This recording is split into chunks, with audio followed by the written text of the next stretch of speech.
And hello, church history friends.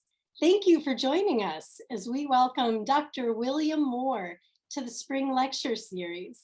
Tonight's program is going to be all about art and history as we explore RLDS Preaching Charts from the late 19th and early 20th century. It's going to be a great night. My faithful co-host this evening, as always, is Peter Smith. Peter is signing in from Central Michigan and will be helping out with his usual magic behind the scenes. Thank you for joining us, Peter. Now, the Spring Lecture Series is not only a great way to spend a Thursday night learning church history, it's also a wonderful way to support Community of Christ heritage. And this spring, the Community of Christ Historic Sites Foundation is hosting a spring campaign to support the Alma Blair Internship Program. This program is for young adults serving at Community of Christ sites.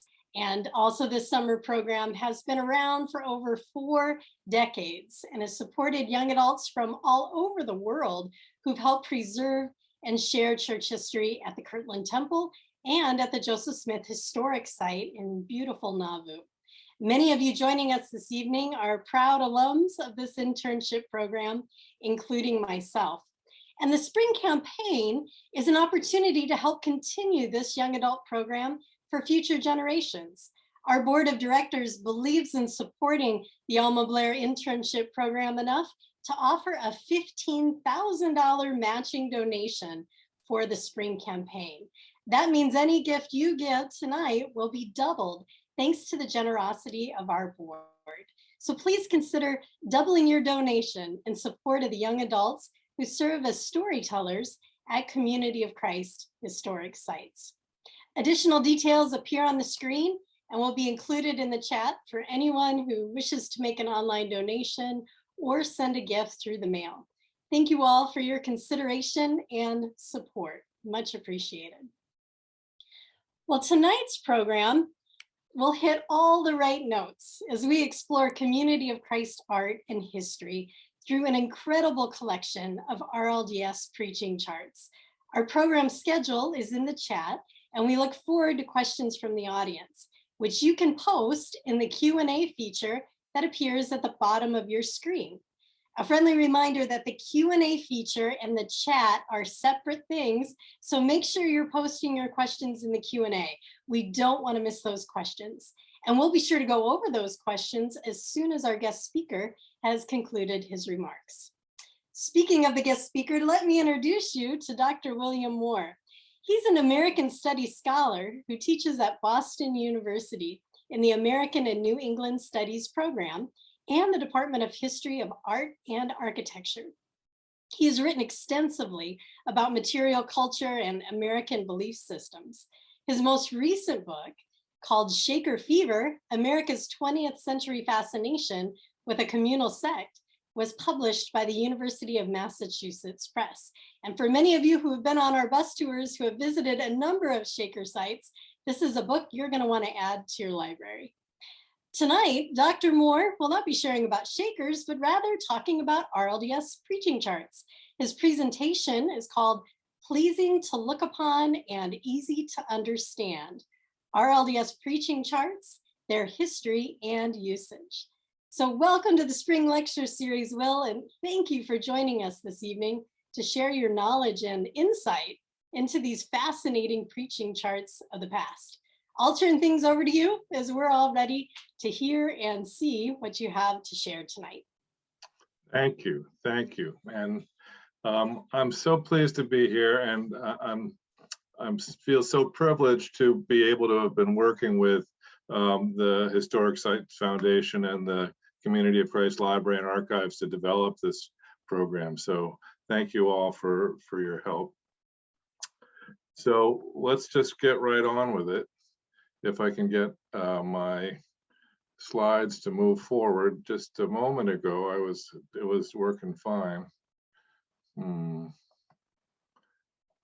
Okay, so here we go. Elders and missionaries of the Reorganized Church of Jesus Christ of Latter-day Saints, frequently referred to as the RLDS, regularly use preaching charts to visually augment oral evangelism during the final decades of the 19th century and the first half of the 20th century. These graphic and artistic works, created by both professional artists and untrained amateurs, were frequently quite large, measuring in some cases as much as 20 feet long or 7 feet tall.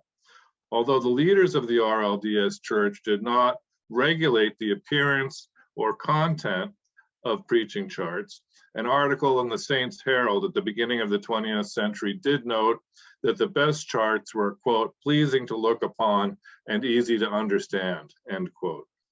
On the screen now is a chart by an unknown artist entitled The Resurrection, which dates from about 1923.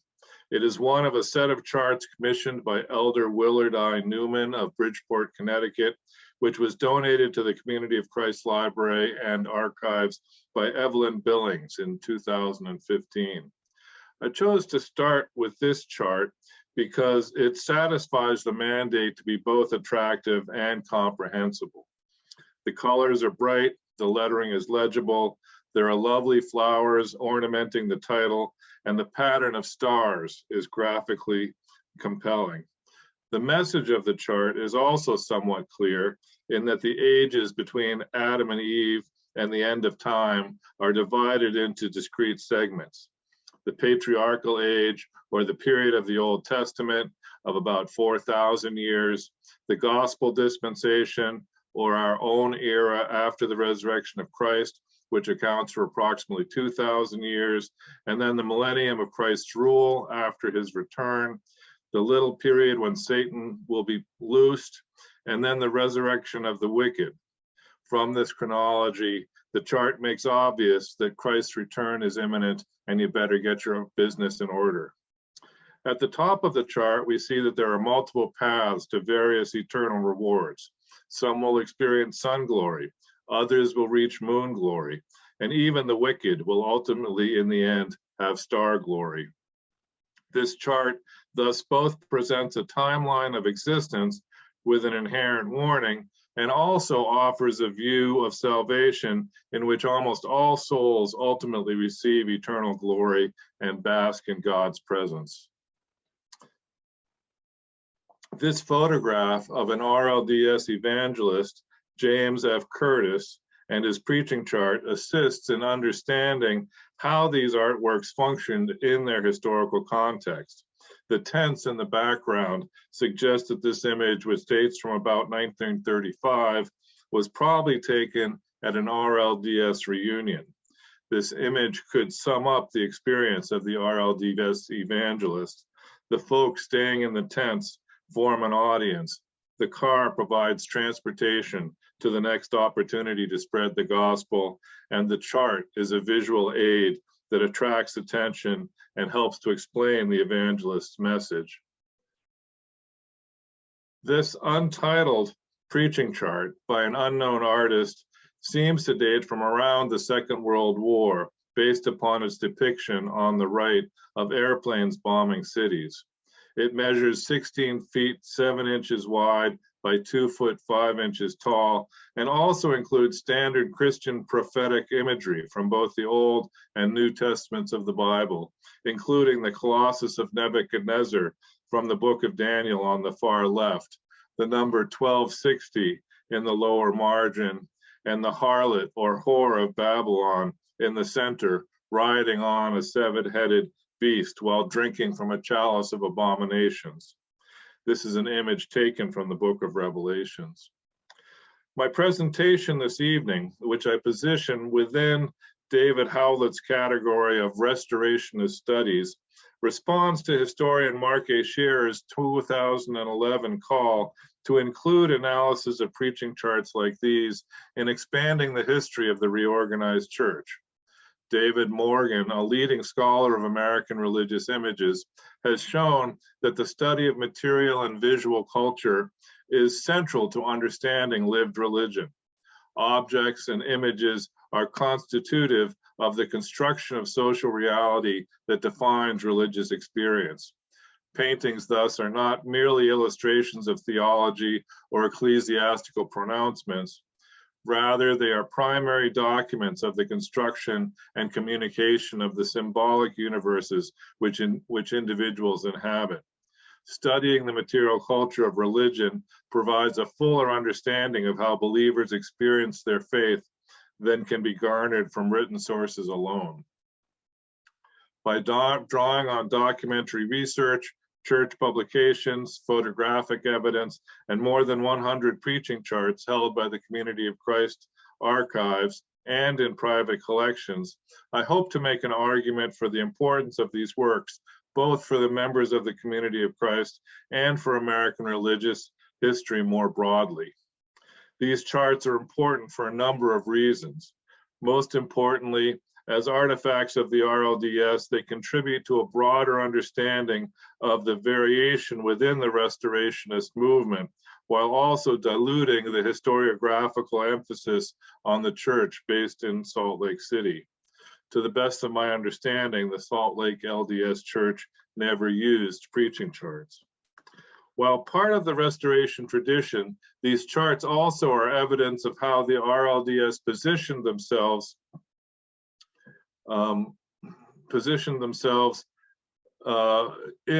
relative to other denominations and their visual traditions. We will see that the RLDS preaching charts approximate the practices of the Adventist Church and other American denominations in the same era. These charts also provide important evidence for understanding the remarkable membership growth of the RLDS Church between 1860 and 1940. During this time, the RLDS transformed from a regional fellowship with only a few hundred adherents to an international denomination with devotees around the globe. How did this change occur? At least in part, it was caused by itinerant evangelists converting believers using charts as visual aids. Finally, I simply hope to bring recognition to a genre of American religious visual culture which previously has largely been undocumented and unrecognized. These evangelical works are important components of America's religious heritage and should be recognized as such. They deserve to be part of the canon of American religious art, alongside Catholics' devotional statuary, Greek Orthodox icons, and Shaker spirit drawings, among other forms. Preaching charts speak to the diversity and vitality of American religious life in the 19th and 20th centuries. So in my time this evening, I will offer a history and typology of this unstudied genre of American visual culture. I argue that between 1880 and 1950, preaching charts influenced by Adventist prophetic paintings and created without official direction or administrative supervision can be understood as falling into particular categories that were recognized by members of the church at the time. Now, before proceeding further, I want to acknowledge my indebtedness to a number of individuals within the Community of Christ, the successor to the RLDS. Tonight's presentation would not have been possible without the generous assistance and involvement of Rachel Killebrew, the librarian and archivist of the Community of Christ, Barbara Walden, the executive director of the Community of Christ Historic Sites Foundation, and Lachlan McKay, apostle of the Community of Christ Council of 12. They have been exceptionally hospitable and helpful to this scholar inquiring from outside their faith.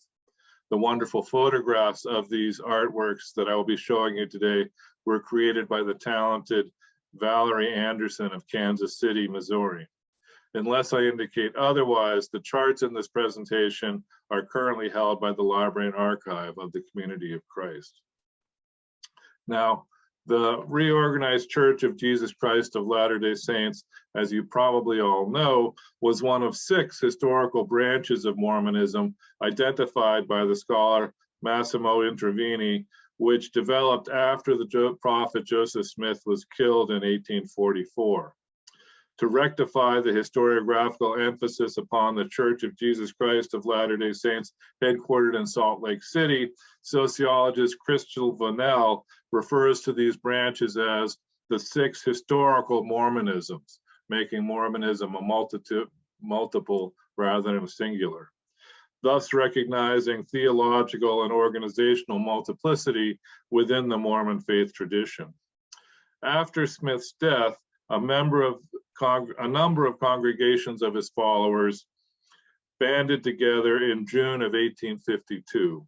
In 1860, Joseph Smith III, the son of the prophet, accepted the presidency of this group, which was located primarily in Illinois and Wisconsin, claimed to be the only true Mormon church, and in 1872 dubbed itself the Reorganized Church. With Emma Hale Smith, the prophet's widow, and the mother of the group's president taking an important role in the organization, the RLDS decried polygamy, claiming that Brigham Young had introduced the heresy and Joseph Smith Jr. had not participated in it. The RLDS Church believed in conversion, baptism, and committed discipleship. Through active missionary work and evangelism in the church, composed almost exclusively of Americans of European heritage, it diffused throughout the Midwest, the Pacific and Mountain West, Canada, and the Northeast, eventually spreading globally. By Joseph Smith III's death in 1914, church membership numbered 70,000. Although largely eschewing communal ownership of property, the RLDS Church believed that the RLDS Church believed that discipleship was most fully possible when practiced within a community of believers. Church members were expected to tithe, and historically there has been a tendency for believers to quote unquote gather into Zion, first in Lamoni, Iowa, and subsequently in Independence, Missouri. Scholars, including David Howlett, have argued that the RLDS practiced a quote unquote moderate Mormonism, and that the theology and praxis of the denomination evolved separately from other branches of the church and in relation to surrounding Protestant religious practices, becoming over time less secretive and decreasingly focused on temple ceremonies. The creation and use of preaching charts is part of this development and differentiates the RLDS from other Mormon groups. Now, the RLDS adapted their use of preaching charts from other Protestant denominations, most specifically the Adventists. These are the people that followed William Miller. In the second half of the 19th century, itinerant Adventist preachers carried large painted charts with them throughout the United States to assist in explaining how the Bible predicted the imminent return of Christ. This example, owned by the Shelburne Museum in Vermont, is representative, measures approximately 22 feet long by 4 feet tall, and features Nebuchadnezzar's Colossus on the left and the Whore of Babylon on her mount on the right. The exaggerated size of these canvases allowed evangelists to address expansive audiences, while the combination of images and text mediated between the pedagogical potential of imagery and the traditional Protestant reliance upon the written and preached word. Now, the Adventists continued to use these charts into the 20th century. In the top left of this slide, you see the Adventist preacher H.W. Bowman photographed in front of his prophecy chart. Below is a chart created in 1927 by the artist George E. Bingham, which is in the Jenks Memorial Collection at Aurora University in Illinois. This massive work measures 11 feet 8 inches wide by 7 feet 5 inches tall. You can see that Bingham's chart in the top is not the exact work from which Bowman was photographed, but it is quite similar and might be by the same artist. Again, these are Adventist prophecy charts rather than RLDS preaching charts. These are promotional techniques of the RLDS Church's competitors in the religious marketplace of the time. Now, in December of 1873, the True Latter-day Saints Herald, a publication of the RLDS Church, which was edited by Joseph Smith III himself, reprinted a description of a similar Adventist chart.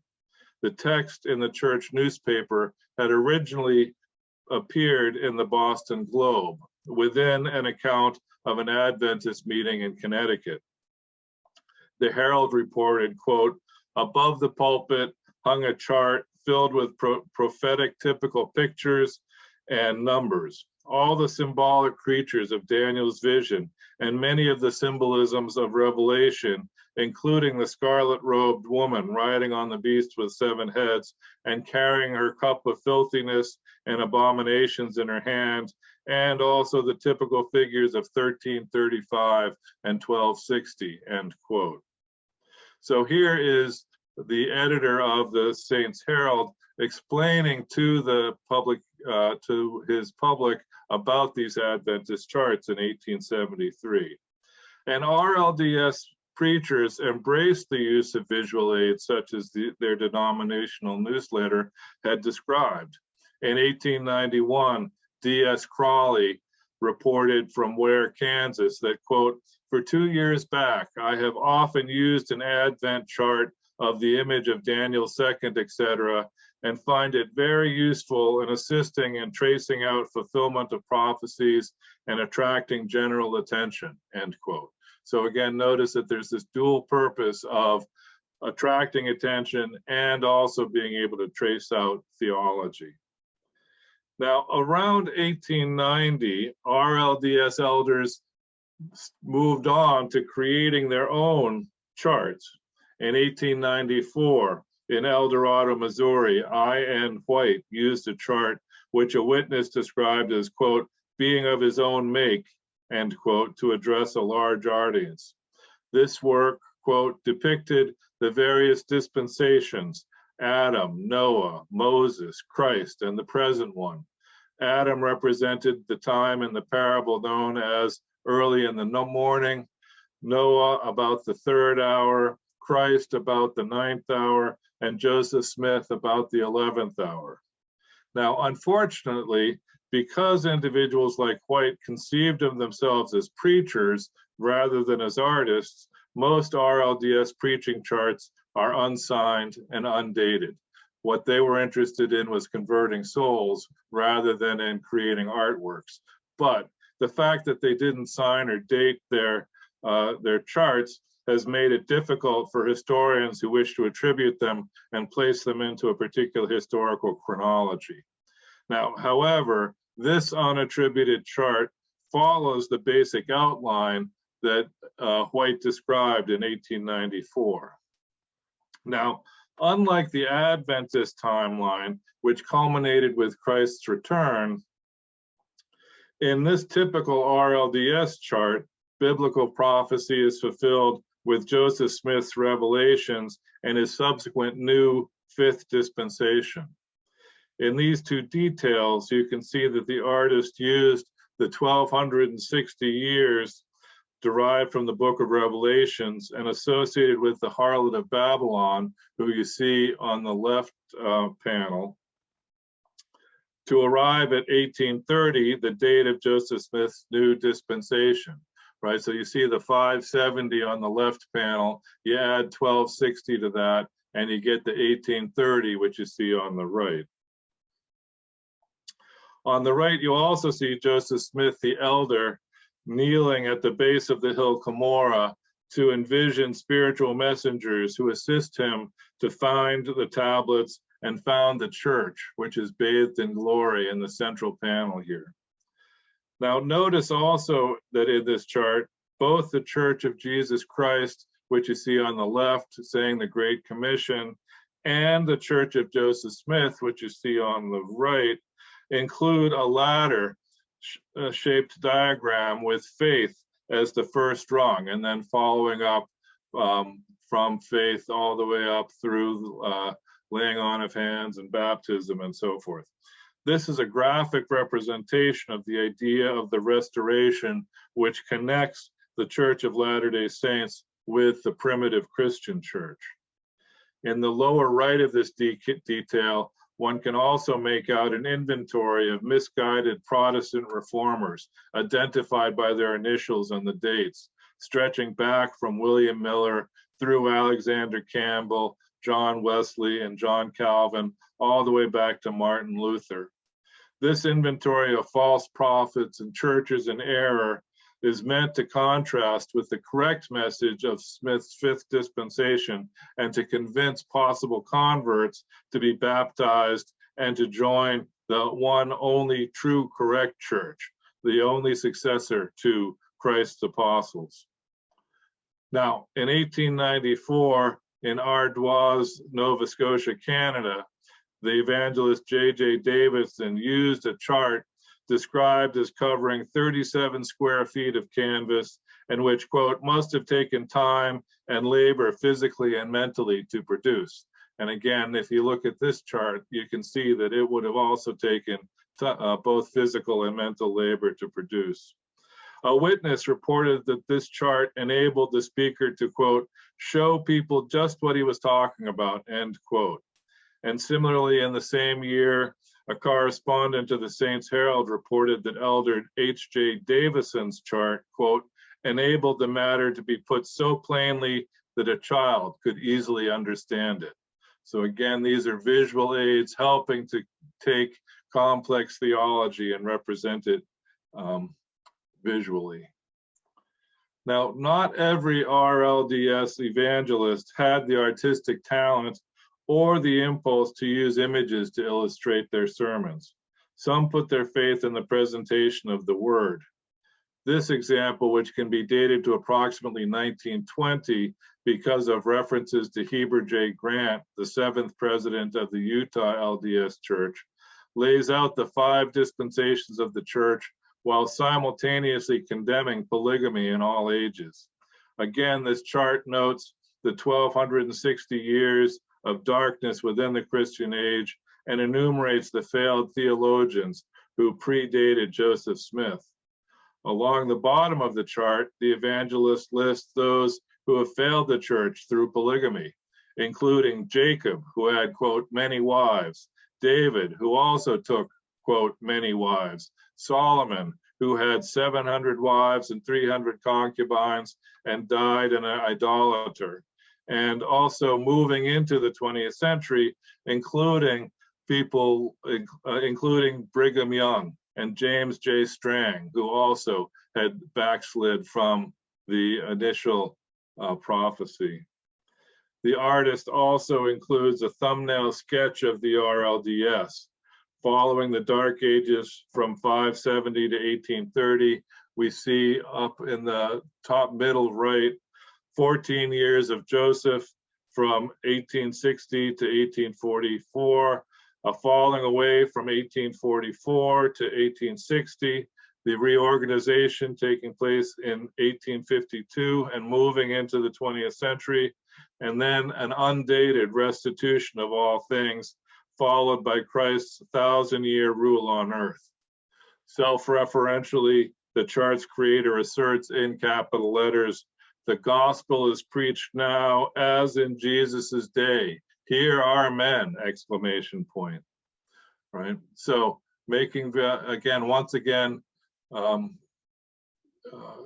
comparing and contrasting the reorganized church with the primitive church of Jesus himself. Now, in passing, I might note that I am not sure that this particular chart fulfills the mandate of being pleasing to look at and easy to understand. Although it does give biblical references for every point that the evangelist is making.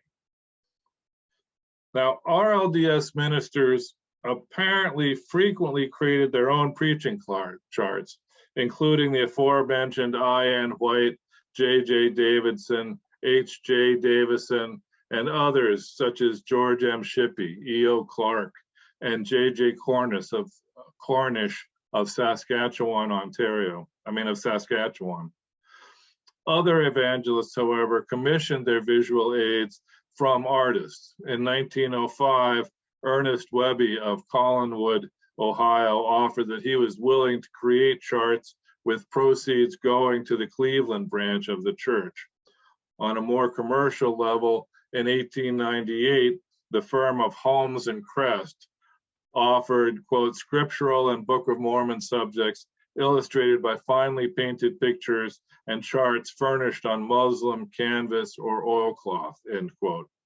Based in Kansas City, this firm, Holmes and Crest, primarily specialized in commercial signs and billboards. So again, they saw a market and they were willing to meet that market. And I believe that the resurrection chart with which I began tonight's talk was probably also made by a commercial sign painter in Bridgeport, Connecticut.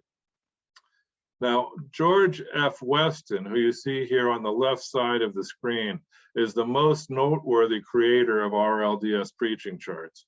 Born in Reynolds Basin, New York in 1857, he grew up in Buchanan, Michigan. Upon reaching adulthood, he pursued a career as an artist, creating maps, patent drawings, and portraits of his neighbors' homes. He embraced the teachings of the RLDS Church in the 1870s and was ordained a priest in 1879 in Plano, Illinois, before conducting missionary work in southern Indiana. In the 1890s, Weston developed maps illustrating the location of events from the Book of Mormon in North and South America. He advertised in the Saints Herald that these maps would be useful in missionary work, and he sold soft copies that could be folded easily for itinerants, and also varnished copies that could be framed and hung in churches and meeting halls. On the right, we see Elder Frederick Brackenbury captured preaching before one of Weston's maps hanging on the wall behind the pulpit. In 1903, Weston and his wife were gathered into Independence, Missouri, where he practiced both his faith and his religious artistic business until he passed away. Now, Weston's charts fit firmly into the larger genre, but they stand out for being colorful, graphically appealing, legible, and characterized by sophisticated compositions and execution.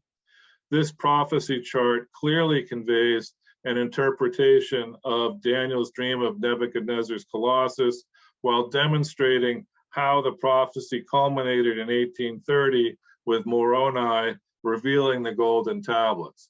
And again, we'll note that this canvas is 19 foot 5 inches wide by 5 inches by 5 feet tall. So this is a massive banner. Weston's works also demonstrate an awareness of his role as an artist and of the charts as works of art and as commercial products.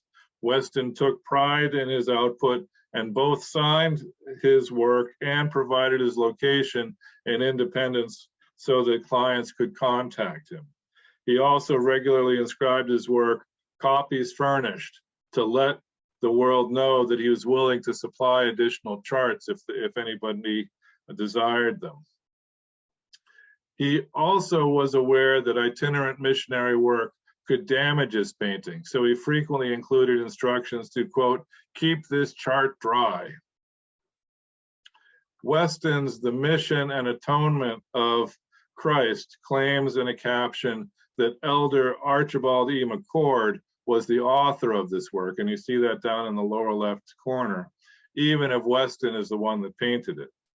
This chart does not have any ownership provenance associated with it, so we do not know whether McCord commissioned it from Weston or whether it was created for another evangelist to spread McCord's theology.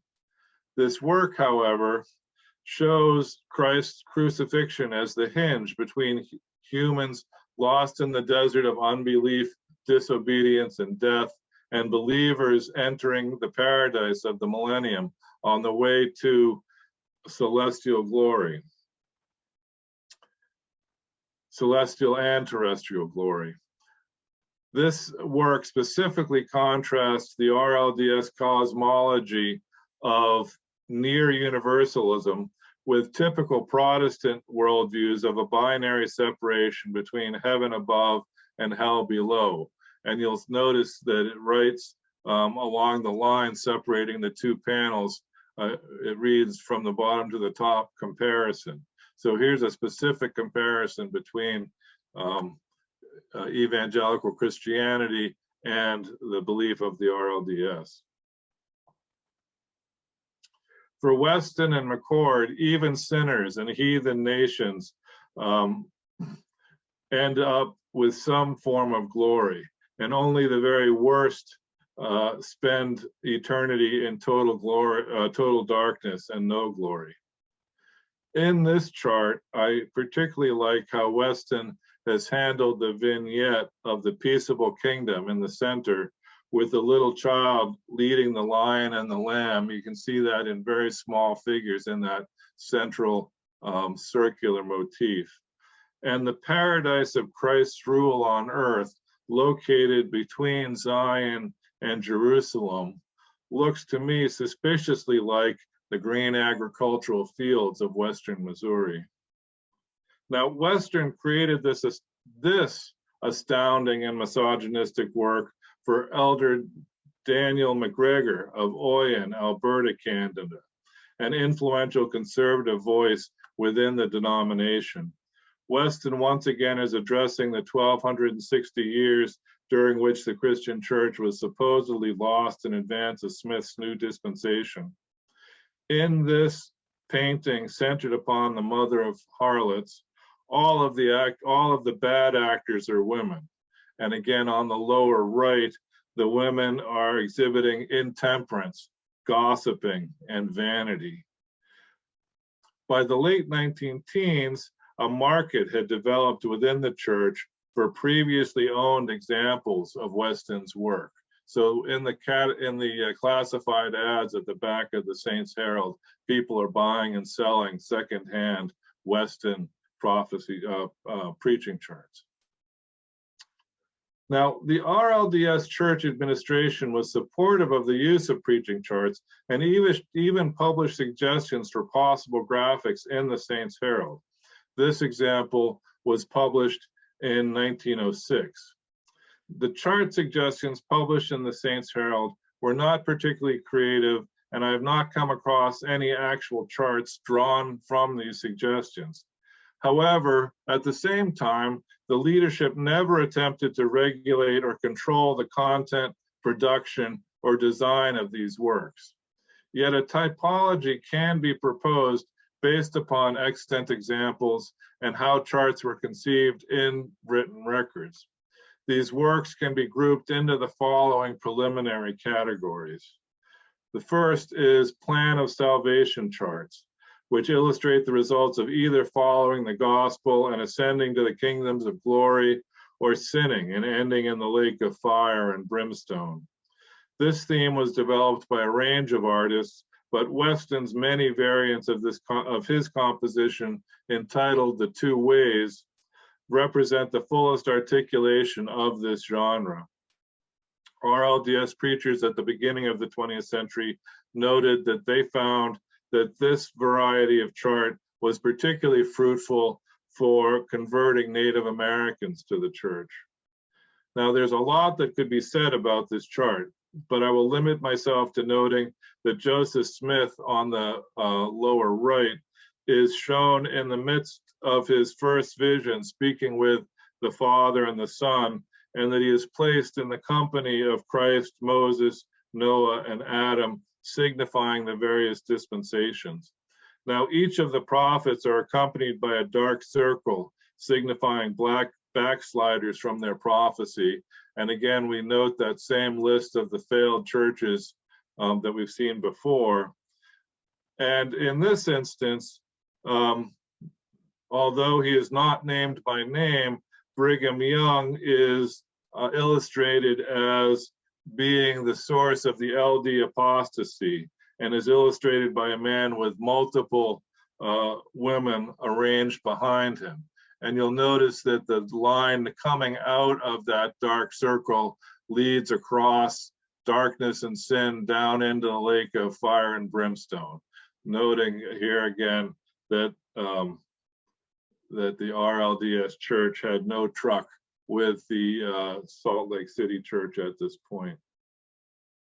Now, dispensation charts explain biblical history by placing Joseph Smith within a lineage of prophets and argue that his new dispensation of 1830 ushered in the 11th hour before the millennium. You saw other examples of this genre earlier. This undated example by George Weston also illustrates on the right the alternative paths to the afterlife. And Weston often titled his dispensation charts the Lord's Vineyard, as you can see here, kind of across the middle of this work, the Lord's Vineyard. Again, referring to the fact that, I mean, Jesus's parable about people coming into the vineyard, workers coming into the vineyard at different times and yet still being rewarded. Now, here is another photograph, or a photograph of another version of Weston's The Lord's Vineyard, in a photograph taken in Pullman, Washington, near the Idaho border in about 1945. And this is once again the same evangelist, James F. Curtis, that we saw earlier with his same chart in a photograph from about 10 years before. So I just think this is great that we've got the same evangelist in two different photographs using the same chart, but Curtis has aged in the interim. His hair has turned white, he's gained some weight, and one is tempted to draw from these two photographs, the one I showed you earlier and this one, the lesson that the body is frail, but that the word of God is unchanging. And specifically that the word of God is unchanging once it's been put in paint onto canvas. Now, prophecy charts provide support for the next category. We've already talked about path of salvation charts and dispensation charts. And now the third category is prophecy charts, which provide support for exegesis of the prophetic images in the book of Daniel and the book of Revelations, frequently focusing on the Colossus of Nebuchadnezzar, as we've seen time and again. This example, part of the set of charts commissioned by Willard Newman of Bridgeport, Connecticut in 1922, as I suggested earlier, may have been created by a commercial sign painter. And again, look at all of the ornamentation around the title, The Great Image, where this artist is showing off their skill. This prophecy chart with the Colossus from Daniel and the harlot of Babylon on the seven-headed beast was painted by Ezra Clare Eckrite in approximately 1930. Eckrite was the pastor of the RLDS congregation in Hutchinson, Kansas for 30 years and preached in Kansas and Texas. And this chart is part of a larger set which has been preserved, stewarded, and valued by his descendants. And I understand that better photographs of Eckrite's charts may have been created recently. Now, the final category contains a variety of charts addressing doctrinal issues and practices such as tithing and baptism. And these canvases were created not to convert non-believers or locate the RLDS within the biblical or religious history, but rather to educate individuals about their responsibilities as members of the flock. This work from the middle decades of the 20th century, for example, argues that the practice of tithing, including filling out forms to calculate appropriate donations, provides the path to the promised peaceable kingdom, which we see in the center, while curbing the horrors of inequality, which we see on the left, the horrors of income inequality, which we see on the left, and global strife, which we see on the right. So if we just do what we're told to by the church and make our payments and live according to God's law, we can have peace on earth, and we can have equality of individuals, and we can avoid these social traumas. So in our time together this evening, I hope that I have offered an introductory overview of RLDS preaching charts, their history and usage between approximately 1880 and 1950.